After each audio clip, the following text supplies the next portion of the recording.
and it's crusty. Are they shirts? No, it's mine. Actually smells clean. It's just crusty. Day 1 of semifinals training. Ooh. Yeah.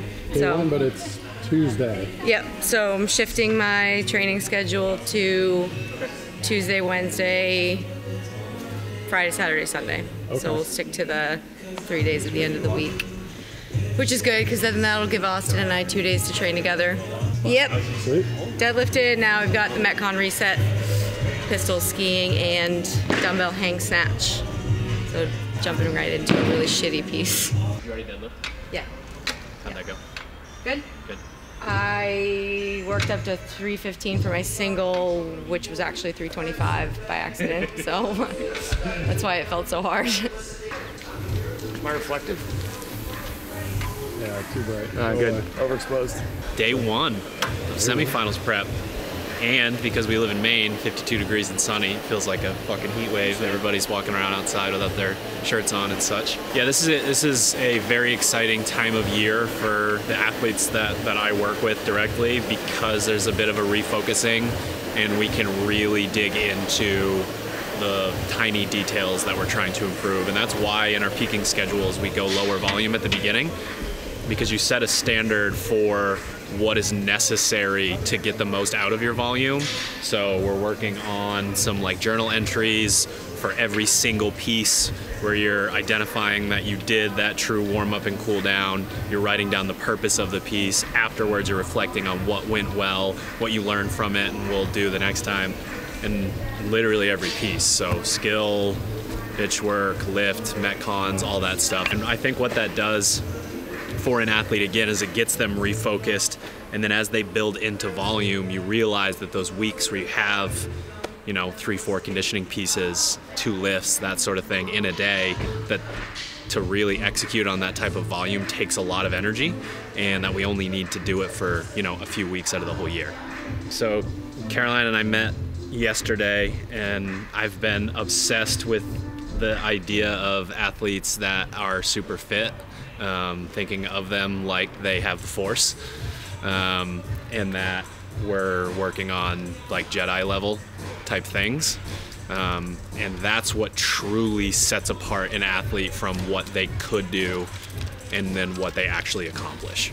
The boxes that you have to check off to get to that level, to get to that I am fit but I also have the execution and all of these other pieces together, is different for every athlete. And if you are a coach or you are an athlete and you're struggling with this kind of thing, what I like to say is build a bridge from where the athlete has the attributes in gym, out of gym, across to where they don't use them typically. Let yourself know, or let your athlete know, that they do have this attribute and that they just need to, you know, bring it into their personal life or bring it into the gym, that sort of thing. What is your intention set for this piece? I personally want to make sure that, like, when I'm doing my pistols, I'm not just doing them, but like trying to replicate the movement, because it's Sure. a little inconsistent. Right. And then ski pace, like the beginning, I'll probably be in like the 1300s or Yep. so, and then for the next calorie set that comes up, will be like in the thousands or 1100s or so. So, So like begin It's at 12 and see what happens. Right. Something Yeah, closer yeah. to that. Yeah. Okay. There's not going to be anything wrong with, like, you decide that it is 1200 or 1150, whatever it is, and then you get into your final ski and it's 1300. That's better than the opposite. yeah. So if you do feel like you have a little extra in the tank, don't immediately raise your floor. Like, keep it where it is, work harder in the other movements, and then ask yourself, okay, I got my 30-second rest at the end there, like, can I dial this up? Okay.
Big on tone setters when it comes to the first conditioning piece of a comp block.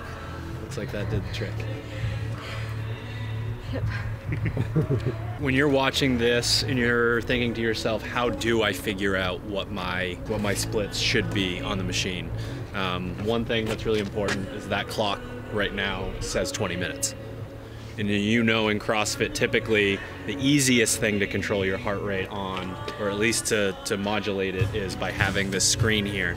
So every time you're coming back to this, you're probably at an even higher heart rate than you would be if you just skied for 20 minutes straight.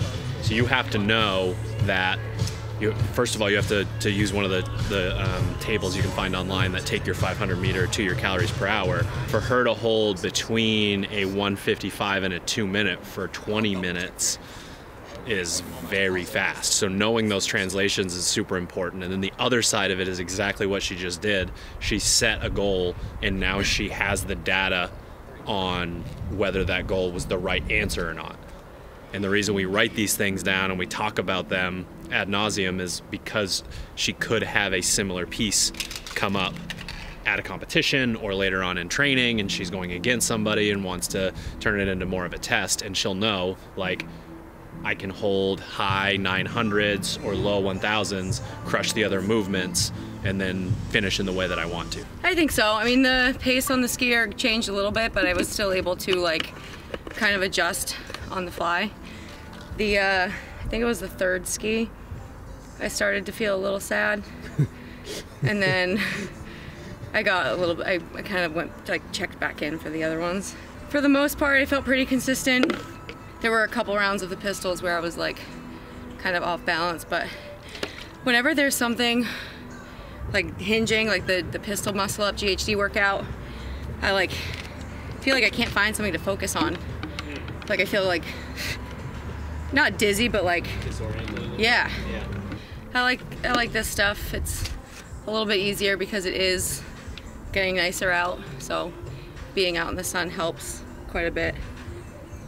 I'm excited. Should be a good time. You should go ask Hunter if he's ready. Hunter's gonna have some fake meeting come up when the row intervals are present.